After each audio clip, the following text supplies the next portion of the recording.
Alamin nga natin ang opinyon ng isa pang eksperto kaugnay pa rin sa impeachment case ni Vice President Sara Duterte. Makakausap natin ngayon si Professor Edmund Tayao na President at CEO ng Peers. Magandang gabi po, Professor Tayao. Magandang hapon, magandang gabi na pala, no? At magandang gabi sa ating mga taga-pakinig.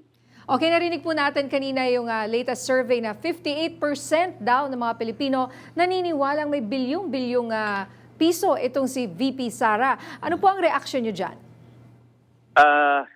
Hindi na ako nagtaka at kumbaga hindi inaasahan na yan, ano? Kasi nadinig naman na at nakita naman na ng mga tao yan. Even before the actual impeachment hearing, no? That showed many of all these presentations, all these evidences, halatang-halata naman sa kanila, no? In as much as they want to show na mga simpleng tao sila, kumakain lang kung saan-saan, sa karinderya, pati sa bahay, pati yung mga interview kung ano yung palaman niya sa sandwich. Saan ka naman nakakita palaman mo sa sandwich, daing. Ang tawag dito, salted fish, no? Opo. Halatang-halata mo naman na hindi totoo at hindi ka panipaniwala. So in other words, this is something that's expected already, no? But also, ako naman, ang tingin ko parang sa dinami-dami ng lumabas na ebidensya, no, yung mga narinig natin sa Kongreso, parang, well, 58%, more than half, but parang considering the overwhelming evidence, parang dapat talagang overwhelming yung 58%. I would think dapat 80 or 90%, di ba?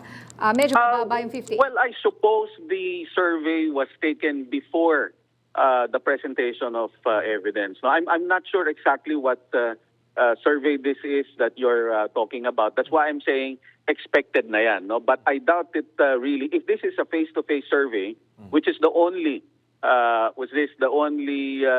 reliable survey. Huwag kayong maniniwala pag sinabing survey sa social media. Opo. O telephone, hindi pa pwede dito sa atin yan, ano.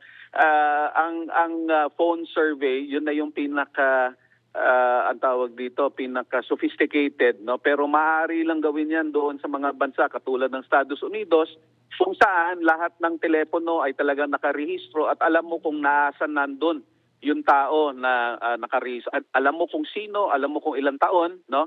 Kasi yung phone survey nagagamit lang yan sa mga landline. Dito sa atin walang ganun eh.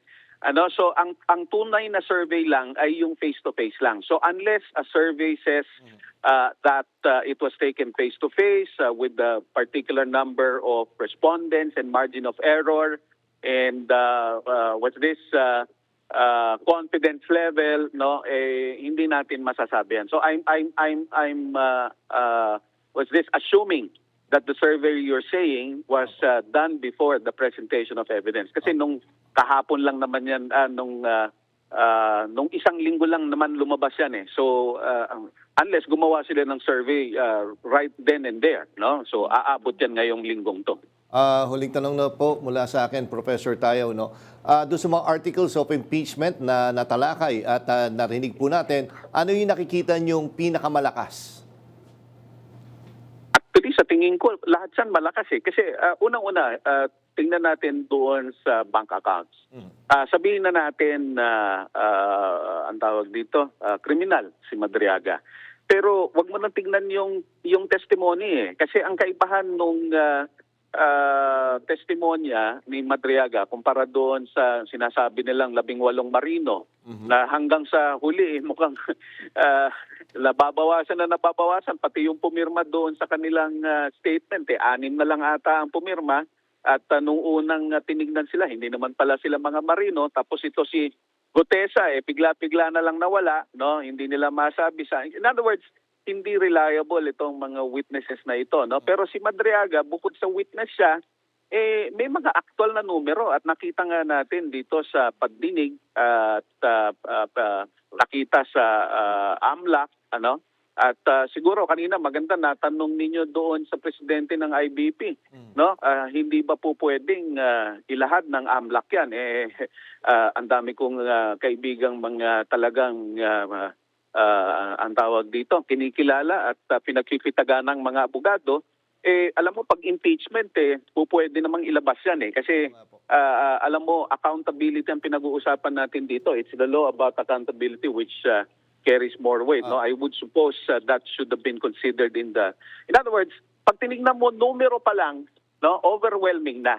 Pangalawa, doon sa culpable violation of the Constitution, yung kanyang pagbanta, hindi mo pwedeng sabihin biro yun kasi yung detalye doon sa pagbanta pa lang niya, hindi mo na pwedeng sabihin biro kasi may kinausap at di umano pumayag yung kanyang kinausap. Pangalawa, yung consistency ng lahat ng interview niya, no, pati yung kanyang press conference, na gusto niyang tanggalin yung ulo, yung pahayag ng, in other words, talagang may pattern. So hindi mo po pwedeng sabihin na ito ay biro-biro lang kasi whether we like it or not, the Dutertes have been at it with impunity. And the public really has to take note of that. Okay, nako, maraming salamat po, Professor Edmund Tayaw, sa oras na binigay niyo dito sa Arangkada Balita. Happy Salamat, weekend, sir. salamat. At ingat po.